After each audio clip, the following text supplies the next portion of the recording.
bienvenue dans La Leçon, le podcast sur l'art d'échouer. Cette semaine, je suis ravie de recevoir l'auteur, réalisateur, compositeur et journaliste David Castello-Lopez à l'occasion des dates exceptionnelles de son spectacle Authentique à l'Olympia, le 6 donc complet, oui. Le 7 et le 8 juin 2024 et bien sûr en tournée partout en France. Oui.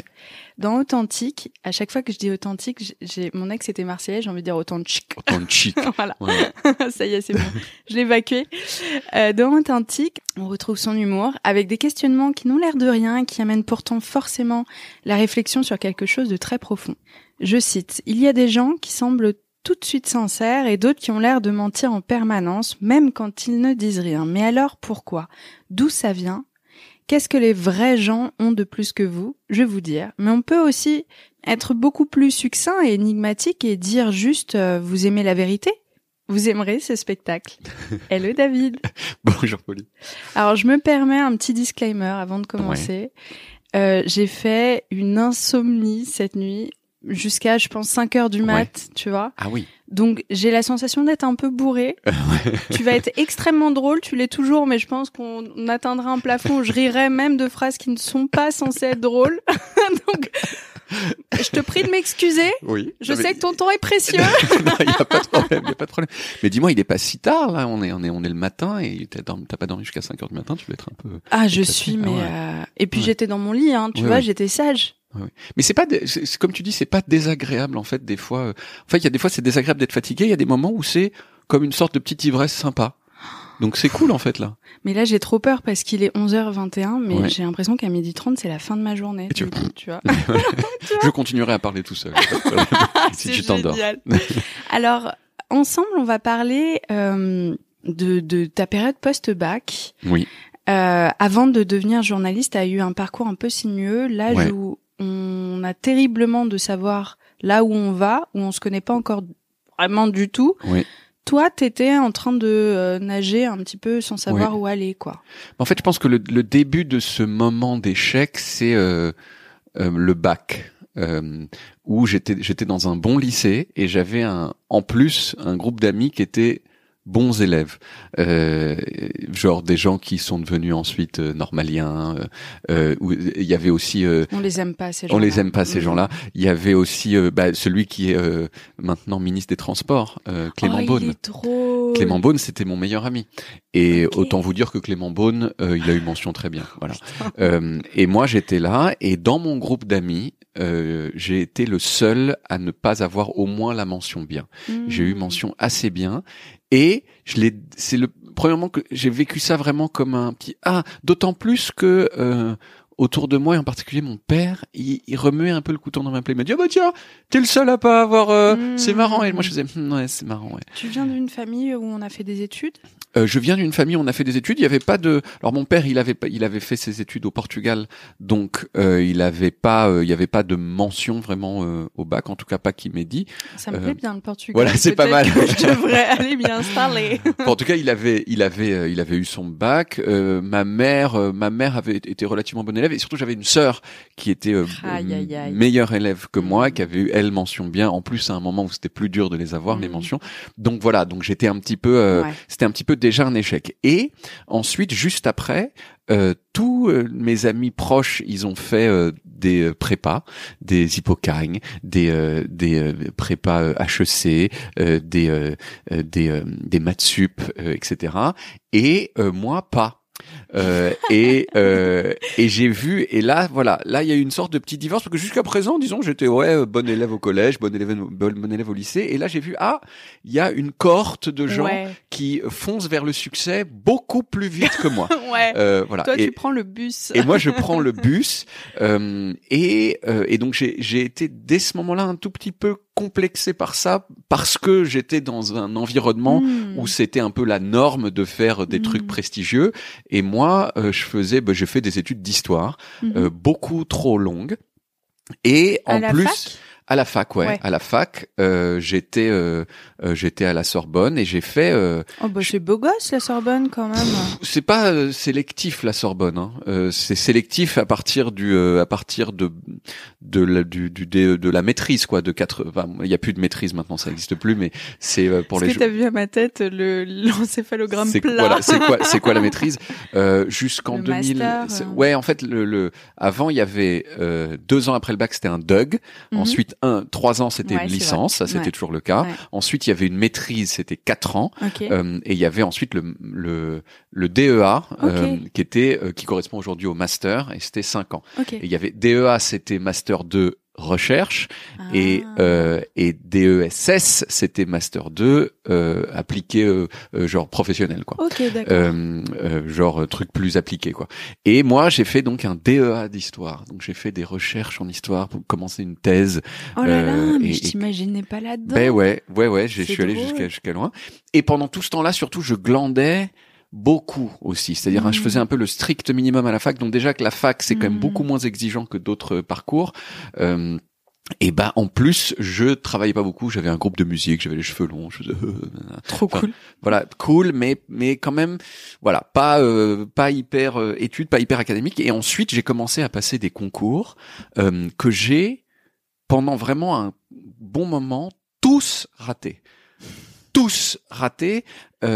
Et ça c'était pas facile parce que là je pouvais plus. En fait, quand on fait pas d'efforts, on peut toujours se dire non mais moi en fait c'est pas mon truc quoi, les études, machin. Et le truc c'est quand on commence à passer des concours, on peut pas dire vraiment qu'on n'a pas essayé. Et j'ai passé une année 5 concours d'école de journalisme et en plus j'étais déjà j'étais plus tout jeune, j'avais 23 ans. Généralement, ces concours, on les passe un petit peu avant, on les passe à 21, 22. Moi, j'avais 23. Ouais, donc il y a une question d'ego aussi. Mais bien sûr, on se compare. Et j'ai passé 5 écoles de journalisme et j'ai raté tous ces concours. Il y en a un seul auquel j'ai été admissible, c'est le concours du CUEJ, le Centre universitaire d'études journalistiques, je crois, à Strasbourg, qui est une bonne école. Et l'écrit, il est dur. Vraiment, il faut s'y connaître dans plein de trucs, il faut faire des synthèses. Et j'avais réussi. Et j'étais là, genre, je suis admissible, j'étais trop content. Et là, oral. Et l'oral du CUEJ, alors, en fait, je suis sorti des oraux, je me suis dit, ouais, non, j'ai réussi, franchement, c'était pas mal. Mais je me souviens très bien de ce que j'ai dit. Il y avait 2 oraux, et je me souviens très bien de ce que j'ai dit dans ces oraux. Qu'est-ce que t'as dit, alors ? Et évidemment que j'ai pas été pris. Alors, le premier oral, en fait, le truc, c'est que c'était des écoles de journalisme, mais moi, j'avais pas beaucoup étudié l'actualité.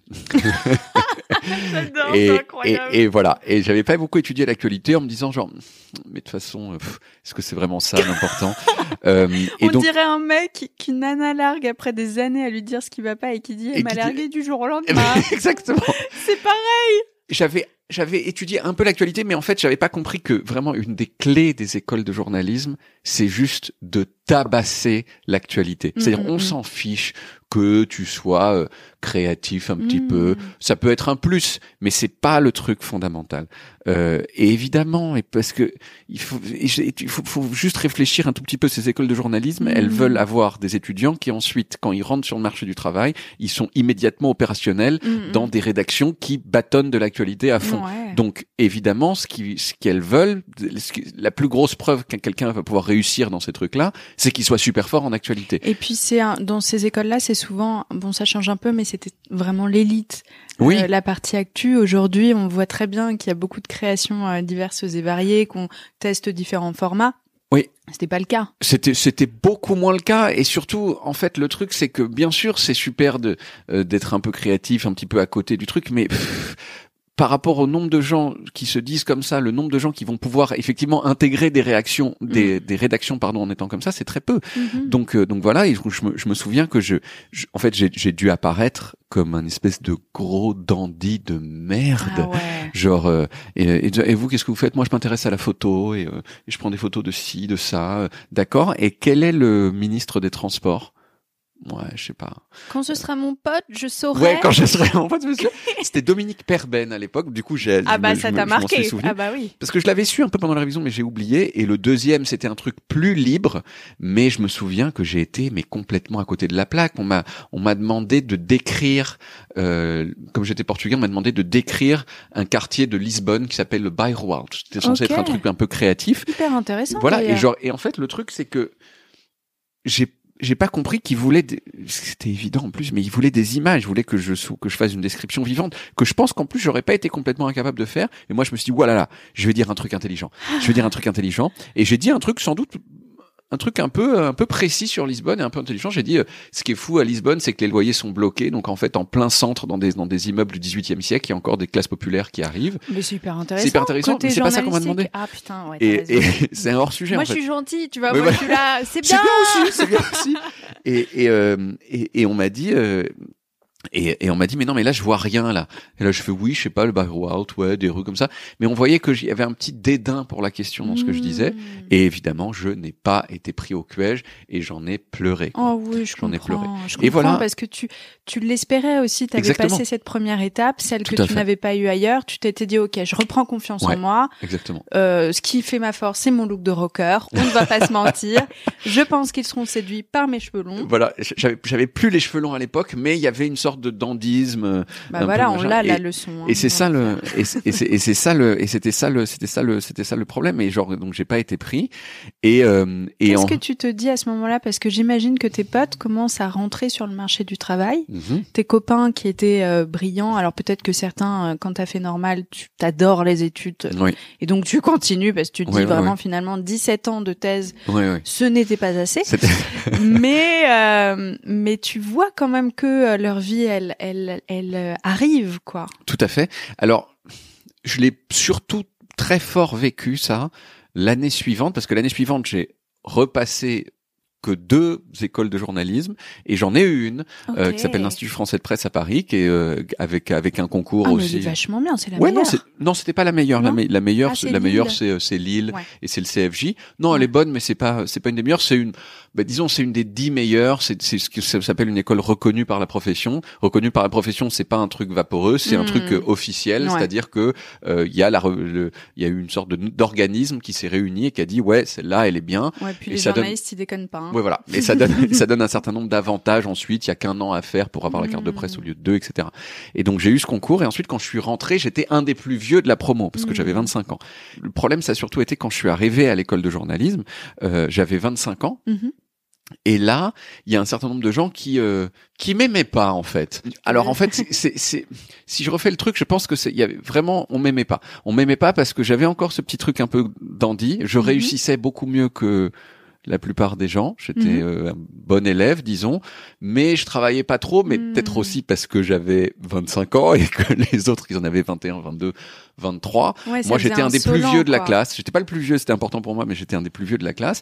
Et il y a des gens qui vraiment, je voyais, ils me détestaient. Wow. Et ils ont fait des trucs de connards. Et vraiment, il y en a plusieurs, dont un, je me souviens, qui s'appelait Julien, qui ont été vraiment méchant avec moi, qui arrêtait pas de me rappeler, genre, mais de toute façon, toi, t'as 25 ans, normalement, on bosse, non? Et des trucs comme ça. Alors, je suis très content de voir que j'ai beaucoup mieux réussi que ces gens-là aujourd'hui. C'est vraiment des trucs importants. Moi aussi, pour moi. Je les garde encore. Il y a Lucie, en 5e. Qui j'avais pas d'amis une année sur 2, et Lucie en 5e, vraiment elle était méchante avec moi en classe, et j'ai reçu un message sur Instagram il y a quelque temps où elle me félicitait pour mon succès, et tu vois, c'est exactement ça. On n'oublie pas. J'ai exactement ça avec le collège aussi. C'est pas vrai. Ah oui, il y a tout. Moi, au collège, j'étais en 4e, 3e en particulier. Non, mais qu'est-ce que je dis? Non, tout le collège, en fait. Moi aussi. Tout le collège. Mais en particulier 6e, 5e, c'était même pas que j'étais inexistant. C'est-à-dire que j'étais activement rejeté par la classe, quoi. Bolos, quoi. Moi aussi. On aurait peut-être été amis. Mais peut-être. Mais je crois même pas, parce que les bolos n'aiment pas être amis entre eux. On est d'accord. Check de connard suprême. Voilà. Et voilà. Et ces gens-là, j'avoue que même aujourd'hui, c'est tellement violent, en fait, d'être ce qui se passe au collège. Je pense qu'il n'y a pas de violence sociale aussi grande que celle qu'on peut vivre au collège dans ce genre de situation. Qu'en fait, tu l'oublies pas, en fait. Enfin, moi, j'ai pas oublié ces moments-là. Et je suis un petit peu content de voir que certaines de ces personnes ont échoué, voilà, dans la vie. Ça me fait plaisir. Moi, je me réjouis de leur échec. Ça me fait échec. hyper rire parce que c'est non seulement très sincère, et je crois que je pense un peu la même chose, parce que on essaye d'être des gens bien, mais on ne peut pas être parfait. Et par moments, j'ai des petites pensées. Mais comme oui, ça, mais c'est bien que la vie se venge par elle-même. Tu vois, c'est pas, on n'est pas tous Jésus attendre l'autre jour. Alors, je leur souhaite pas des maladies graves, bien tu vois. Bien sûr, bah non, mon Dieu. Mais pas du tout. Tu sais, j'ai un ex, alors pas le dernier, celui un petit peu avant, enfin quelqu'un quelque part. Ouais, d'accord. À chaque fois que je pense à lui, je me dis que je lui souhaite la vie qu'il mérite. Tu vois ce que je veux dire? Et je me comprends. Et je me comprends. Oui. Et j'ai appris il y a pas longtemps qu'effectivement il la vivait. C'est vrai? Oh, ça c'est bien ça. Je me suis dit, tiens. Il est en difficulté? Pas en difficulté, mais disons que l'histoire se répète étonnamment avec un dénominateur commun. Ouais. Et il souffre. Alors je sais pas s'il souffre, mais juste ce que j'ai entendu me suffisait. D'accord. Oh là là, je deviens pétasse. Ça y est, au 200e épisode, je deviens connasse. Je trouve ça complètement humain, ça. J'adore que j'adore que les gens pas sympas, ils souffrent et que les gens sympas, ils souffrent pas. En fait. Ouais, voilà. T'as une forte notion de la justice. Voilà. Alors encore une fois, la justice chrétienne et la justice, on pourrait dire suprême, le truc qu'on considère comme le plus beau de tout, c'est de vouloir que en fait personne ne souffre mais ça c'est Jésus, mais je le laisse à Jésus quoi. Voilà. Alors moi je crois que je suis pas aussi autant jusqu'au-boutiste que toi parce que je ne suis pas là en train de dire j'espère que sauf ce texte vraiment j'ai appris ça, j'avoue, ça m'a pas dérangé, tu vois. Oui, mais en l'occurrence, tu vois, ces gens du collège et tout, alors j'ai plus du tout ce truc-là, mais je garde dans une petite poche de ma veste ça pour me booster à mort. Oui. Donc je suis pas dans la vengeance, mais je suis dans la putain de revanche, tu vois. Mais en fait, je pense que si je suis honnête, je jubile pas. Le mec devant son hôtel satanique chez lui. Je jubile pas. Je fais juste voilà. Et surtout, j'avoue que c'est plus le contraire. Si jamais ils avaient eu énormément de succès, j'aurais fait genre. Ouais, c'est dur. Ça, c'est dur, tu vois. Parce qu'il y a vraiment des méchants qui réussissent. Ouais. Ah ouais, il y a des gens. Ça, c'est très très perturbant. Bien sûr. Et surtout dans les milieux créatifs, etc., où la folie parfois provoque des génies, mais c'est dégueulasse en fait. C'est pas bien. On n'est pas content. On n'est pas content. Donc ouais, je comprends ce truc-là. Toi qui essayes de trouver ta place, ça marche bien, mais en fait, maintenant que ça y est, tu t'épanouis dans quelque chose et que tu peux prendre ta place aussi. T'as des mecs qui te saoulent pendant ton année. Ça t'a pas trop gâché cette période-là? Ça me l'a un petit peu gâché quand même, mais pas complètement. Ensuite, non, parce qu'ensuite, quand même, c'est ce truc très bête qu'en fait, faire une école de journalisme un peu reconnue, je sais pas si j'ai énormément appris dans cette école, mais en fait, ça t'ouvre des portes parce que c'est comme une petite estampille qui ensuite fait que, quand on lit ton CV un peu plus que les autres, etc. Et puis, ensuite, j'ai fini par un an d'études à Berkeley, à l'école de journalisme de Berkeley. Et ça, c'était quand même très bien. Et ça, pour le coup, ça a vraiment changé ma vie. Mais puis ça a dû te réparer aussi parce que il y a des petits moments comme ça où on a besoin en fait d'avoir des tampons sur soi pour se donner un peu de confiance. Exactement. Et toi, c'est quoi tes tampons? Alors moi, mes tampons. Si t'en as, c'est pas. Non, en ce moment, j'ai pas mes règles. Pardon. Désolée, c'était c'est vrai que si tu enlèves cette phrase du contexte, ça peut. C'est bien d'avoir des tampons. Je comprends pas. Pourquoi j'aurais des tampons? Vous pouvez répéter la question. Moi, j'étais vraiment toujours banale. Oui. Je suis toute rouge de ma vanne de merde là. Je sens que je suis en train de rougir. C'est pas. Mais en plus parce que c'était dit c'était pas genre. C'était dit très très candidement, très machin. J'ai un prénom très commun. Oui. J'ai eu mention assez bien. J'avais 12 de moyenne. Oui. C'est celle en fait. Et moi j'ai un tempérament, j'ai envie d'être sur scène, tu vois. Sauf que mon peu de confiance en moi faisait que je n'y allais pas. Et donc, j'étais toujours banale. Oui. Ok. Et autour de moi, j'avais pas de nom à particules. J'étais dans un milieu où il y avait plein d'aristos et donc on me disait Pauline Deuil, j'étais la Pauline Grisoni. Enfin, vraiment, rien n'allait, quoi. Et puis, un jour, Ben, je suis rentrée chez Cosmo et ça a changé Oui. ma vie parce que tout d'un coup, j'étais devenue intéressante. Oui. Et puis, je me suis séparée de ça au bout de quelques années parce que j'en avais plus besoin. Je me sentais bien Oui. dans ma peau et j'avais plus envie de dire que Oui. où je bossais. En fait, je voulais juste qu'on m'aime bien pour moi. Mais en tout cas, cette petite période de transition, elle m'a fait un bien fou, quoi. Ouais. Tu Et vois. aujourd'hui, les Justines de la patelière et les machins. Et t'as dit que t'avais tout le temps 12. J'ai interviewé Mister V il y a pas longtemps trop sur scène. cool. Et lui, je lui ai posé la question comment il était à l'école. Il m'a dit j'étais 12 man. Ah Voilà. putain, Et de- faut qu'on parle lui et moi. Donc voilà, c'est 12 man, toi t'étais 12 woman. 12 Woman. Voilà. Mais 12 Woman, il y a presque un truc où tu te dis c'est peut-être comme Wonder Woman, Oui, c'est mais on ça. a mal compris, On a tu mal vois. 12 woman, c'est bien ou pas? Je sais pas. Alors qu'en fait, Ouais, non. mention assez bien, c'est pas mal. Quoi. Ouais, et tu sais, c'est pour ça que je me fais appeler Paulette, c'est que à partir du moment où j'ai commencé à avoir ce surnom, les gens se sont rappelés de moi. Oui. Parce qu'avant, j'étais là, salut Victor, comment tu vas? Bonjour, tu sais, ça fait 4 fois quand même que Oh. tu vois. Ouais, la tristesse. Écoute, on a tous notre background. Ouais. Aujourd'hui, cette période-là, toi, j'ai l'impression que t'en tires une force, en fait, pour tes projets aussi, non? Oui, mais en fait, il y a quand même eu encore une petite traversée du désert, c'est-à-dire qu'ensuite j'ai commencé, si je peux m'étendre un tout petit peu Bien là-dessus. sûr. Il nous reste 22 minutes. 22 minutes, bah c'est très bien. Ensuite, moi, j'ai commencé à travailler quand je suis revenu à Paris, mais j'ai galéré un peu à cause de l'argent, parce que je faisais des web documentaires, c'était un peu classe, je faisais des trucs pour le monde.fr, mais je gagnais des misères, je gagnais 800 euros par mois, quoi. Oh, putain. Et ensuite, j'ai commencé à travailler à l'Effet Papillon, Mhm. comme larbin, vraiment, larbin éditorial. J'avais 30 ans, ce qui était quand même tard, Mhm. 29-30 ans, quoi. Et en fait, là, pour le coup, c'était extrêmement humiliant. Et quand j'ai eu 30 ans, c'était vraiment une des pires années de ma vie parce que je me disais, j'ai 30 ans et je fais de la merde, quoi. C'est genre, et je savais que je pouvais faire des trucs bien. Je le sentais un peu que j'avais un petit potentiel pour faire mieux que ça. Et là, à la fin de l'année, on m'avait dit, j'avais 2 rédacteurs en chef qui m'avaient dit, bon, l'année prochaine, t'écris les chroniques pour l'Effet Papillon. Donc moi, j'étais, c'est cool, etc. Et en fait, il y a un des 2 rédacteurs en chef qui m'a vraiment court-circuité, quoi. Oh non. Il a dit, bah non, en fait, c'est moi qui vais les écrire, Putain. les chroniques, moi, et l'autre rédacteur en chef qui remplace celui un rédacteur en chef qui s'en allait. Et là, je me suis, et là vraiment, tu vois, il m'est passé devant, il a fait passer sa carrière avant la mienne. Peut-être sans doute parce qu'il y trouvait des bonnes raisons. Moi, je pense que je me suis fait un peu baiser. Ouais, mais pas de la bonne manière. Pas de la bonne manière, de la mauvaise manière, ouais, voilà. Oui, c'est vrai, ça, on dit baiser, alors qu'en fait, ça peut être très agréable de se faire Bah baiser. ouais. Faut juste choisir son moment. Oui, voilà, exactement. Baiser pas bien, voilà. Baiser pas bien. Et là, en fait, oui, voilà. Et là, c'est là que j'ai eu 30 ans. Tu vois, au moment où j'étais vraiment au très fond de la larbinerie.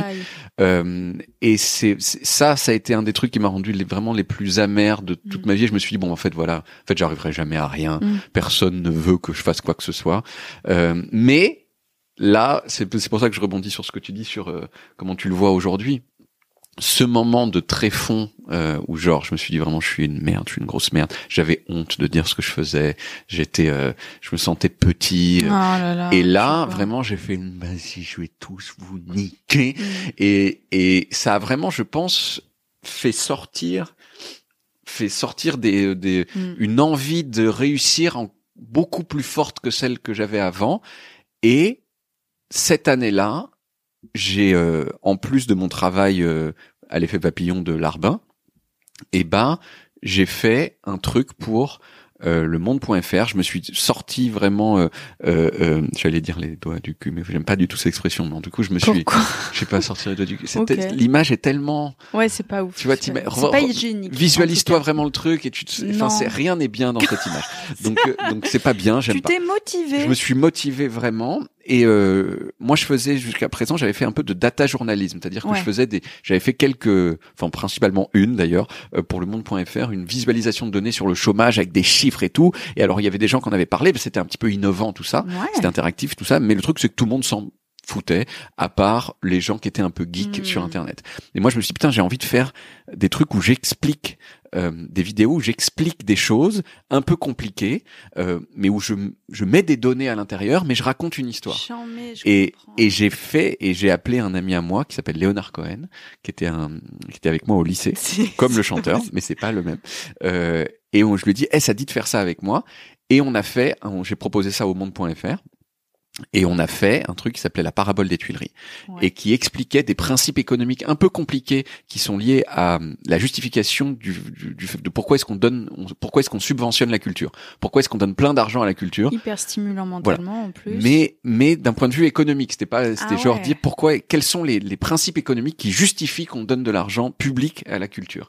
Et ça s'appelait la parabole des Tuileries. C'était l'histoire d'un personnage auquel il arrivait 3 trucs complètement banals à Paris. Et en fait, les 3 trucs qui lui arrivaient, en fait, on expliquait qu'il contenait en fait la justification du fait qu'on donne de l'argent à la culture. Il achetait un CD, il se promenait aux Tuileries et on disait tout ça. Il y a des trucs de patrimoine, il y a des trucs de. C'est cool en vidéo en plus. Exactement. Et c'était un dessin, visuel. C'était dessin animé là-dessus. Et on a fait ça et en fait ça a eu du succès au monde et ça a été montré à l'agence à laquelle j'étais, à Kappa, un jour où il y avait tu vois, genre, il y avait un truc qui s'appelait les mardis du numérique, où il y avait un peu tous les rédacteurs en chef de la boîte, et ils montraient des choses chaque semaine. Et il y a une semaine, ils ont dit, mais vous savez pas, mais en fait, dans l'entreprise, il y a, on a quelqu'un qui fait des trucs innovants. Il s'appelle David, il est là.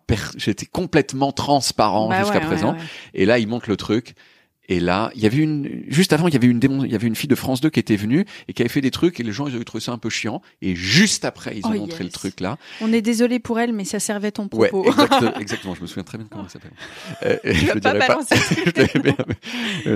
Je vais pas balancer. Et là, il passe la parabole des Tuileries et genre, les gens, ils rigolent et tout le monde applaudit à la fin et d'une seconde à l'autre. Et il y avait aussi le rédacteur en chef qui m'avait bolossé. Et d'une seconde à l'autre, je vois le regard. Enfin, c'est comme ça que je le vois en tout cas. Le regard des gens qui disent mais putain, mais c'est lui qui a fait ça, mais le larbin là. Et immédiatement, il y a un des rédacteurs en chef de Kappa qui m'a dit mais tu pourrais pas faire ça pour genre Canal+, genre toutes les semaines. Laisse-moi réfléchir. Et je ne sais pas et tout. Et là, je lui ai dit mais bien sûr. Alors que on n'avait pas fait à plein temps, mais ça s'était étalé sur une période de 7 mois, la réalisation de la parabole des Tuileries. Parce Écoute, c'est un détail. C'est un détail. On le fera. Bien sûr qu'on peut faire ça chaque semaine. Et on savait pas. Et en fait, on a fait un pilote. Et ce pilote, ça s'est appelé le Chiffroscope. Et ça a été, et Canal+ l'a accepté. Et en fait, c'est à partir de là où, si tu veux, en quelques semaines, je suis passé du gros larbin à un type qui fait des trucs un peu innovants à Kappa. Et en fait, ma carrière, elle a commencé là. Putain, à l'âge de 30 ans. Cool. Vraiment, mon sens de la justice qui est beaucoup trop fort me dit ouais, tu vois. Je suis poche devant Beckham, tu vois. Et ben c'est ça. Et si tu veux, et si je raconte ça, c'est que je pense que c'est dans le sujet. C'est-à-dire que c'est l'immense échec que j'ai vécu cette année-là et qui m'a vraiment genre j'étais pas bien quoi. J'ai rarement été aussi pas bien d'un point de vue professionnel et même personnel en me disant genre je suis un loser quoi. Et ça, je pense que ça a vraiment fait sortir une motivation que j'aurais peut-être pas eu sinon quoi. Et puis il y a un autre truc que je vois là-dedans, c'est aussi, et ça c'est quand même magique, là ce que je vois c'est que ta vie peut réellement changer en l'espace de quelques mois. Et il y a des moments où vraiment tout va mal, on se sent comme une grosse merde et surtout on ne voit pas l'issue de secours. Et c'est lunaire de se dire que le toi du futur, 2 mois peut-être après cette dernière pensée, va te dire attends, mais tiens bon, tu vas voir qu'il y a un truc fantastique qui va t'arriver. Tout à fait. Et ça me touche énormément. C'est aussi d'ailleurs comme en amour où tu sais parfois on a l'impression que ça va jamais nous arriver et puis en l'espace de 6 mois on rencontre la personne de sa vie, enfin un bébé au bout d'1 an, enfin c'est dingue, tu vois. Alors que 2 ans avant t'étais là, mais ça m'arrivera jamais. Mais oui, exactement. Je trouve ça vachement beau. À quel point la vie peut. C'est exactement ça. Alors j'ai un peu conscience que c'est un peu un truc à l'américaine que je dis, c'est genre never forget your dreams. Mais c'est pour moi c'est. T'as craché à la française. J'ai craché. Tu vois. Et j'espère qu'ils brûlent et qu'ils ont mal en fait ces gens. Tu vois, et puis après tu vas faire. Le métro, ça me saoule. Donc t'inquiète, tu fais pas américain. Ouais, voilà. Mais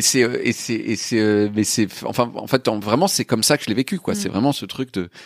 Et puis ensuite, si je peux juste finir sur l'échec. Il nous reste 10 minutes. C'est hyper stressant pour toi, je suis désolée. Non, mais il y a pas de problème. C'est comme les sur plateau, là, où t'as le petit time code. Oui, c'est ça, c'est genre, faut y aller. Bah, attends, quand on est journaliste habituel, moi, je suis habitué à dire réduire. Oui, quand il y a un podcast, on est moins.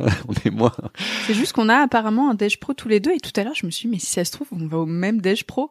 Non, alors, peut-être. Moi, je vais au Dej du Festival des Arcs C'est pas Ah ça? non, je vais pas. Oh non, non. moi, c'est un déj avec 2 personnes, donc et c'est pas un truc. J'étais là, ce serait tellement Ce serait drôle. trop bien qu'on aille machin, faut qu'on y aille, puis on Tu voit vois qu'on part vers le même endroit. Et puis on fait genre, on s'est pas vu. Tu sais, comme sur le quai de métro Oui. où il y a 7 minutes des Oui. deux côtés, l'enfer. Ouais.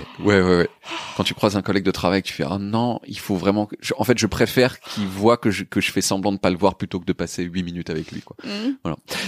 Et non, je disais. Et après, il y a des trucs, il y a des échecs très beaucoup plus, des mini échecs qui sont presque, enfin, où j'en ai plusieurs par an, moi.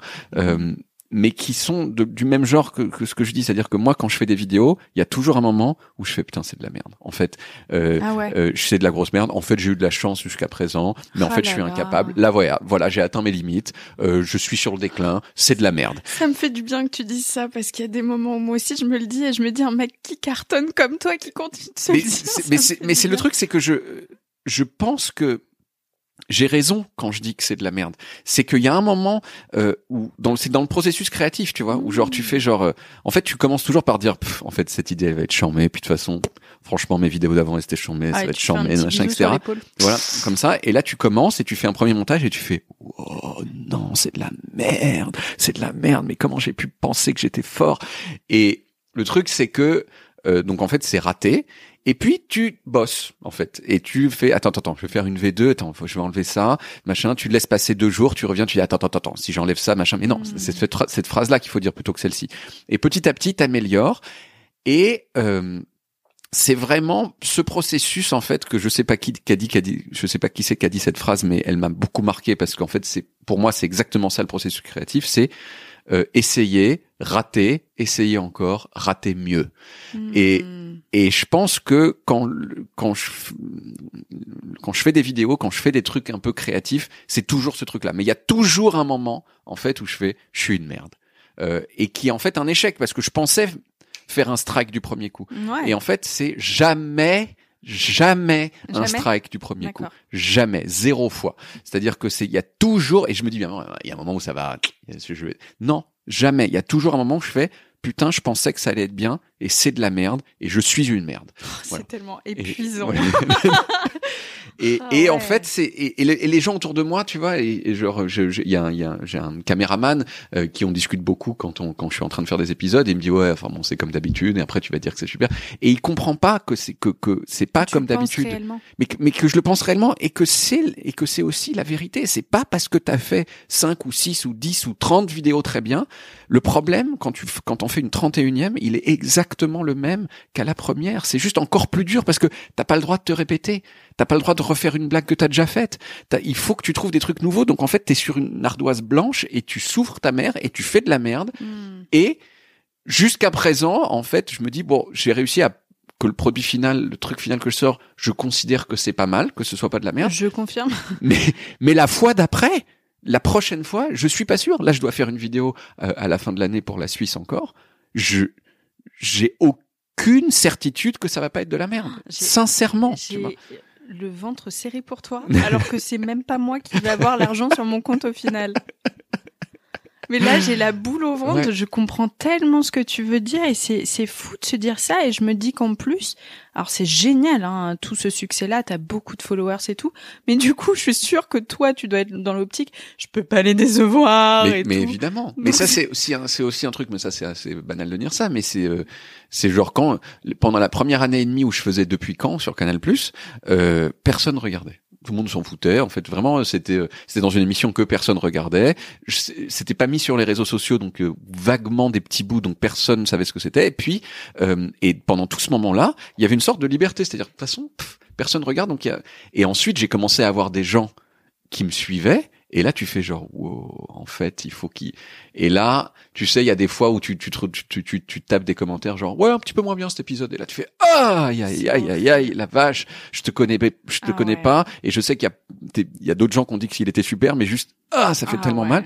Et ça gonfle, en fait. Et plus t'as de gens qui te suivent, et plus ce truc est pesant, quoi. Mais c'est aussi, il faut aussi le dire, c'est plus dur, mais c'est aussi ce qu'on veut, bien sûr. C'est aussi ce qui te fait genre, ok, il faut être à la hauteur de tous ces gens qui suivent. J'imagine qu'en fait, toi, et on va conclure là-dessus, et j'ai envie de continuer longtemps, c'est vraiment très intéressant.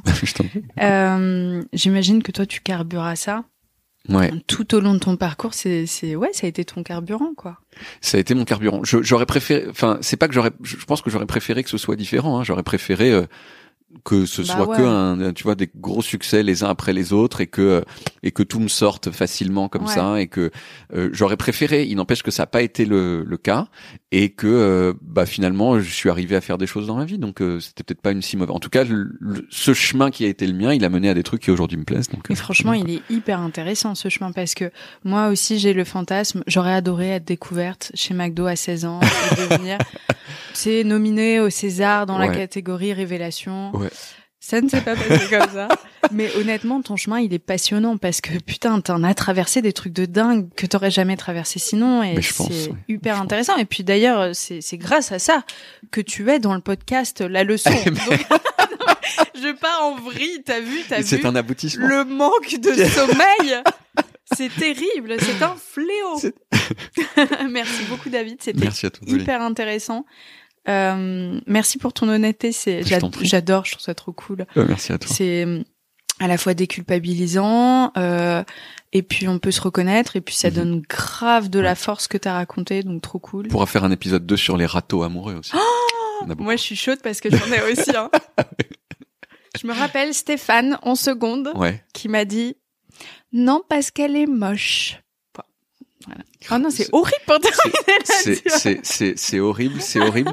Et pense aux gens qui sont restés moches. Tu vois, c'est vrai. C'est ça aussi, c'est qu'il y en a qui, genre, ils ont eu ça en seconde et ça a été de pire en pire en pire. Non, moi j'ai glow up. T'as glow up, tu vois. J'ai 5 ans poussés et tout. Et voilà. Mais Stéphane va bien te faire. Voilà, ok. Épisode 2, les gars. Voilà. Merci beaucoup, David. Merci à toi. J'espère que cet épisode vous a plu. Pour suivre les coulisses du podcast, n'hésitez pas à me follower sur Instagram @Paulette_Grisoni, sur Twitter, podcast LL en majuscule, ou sur Facebook, La Leçon Podcast. On se dit à très vite pour un nouvel épisode.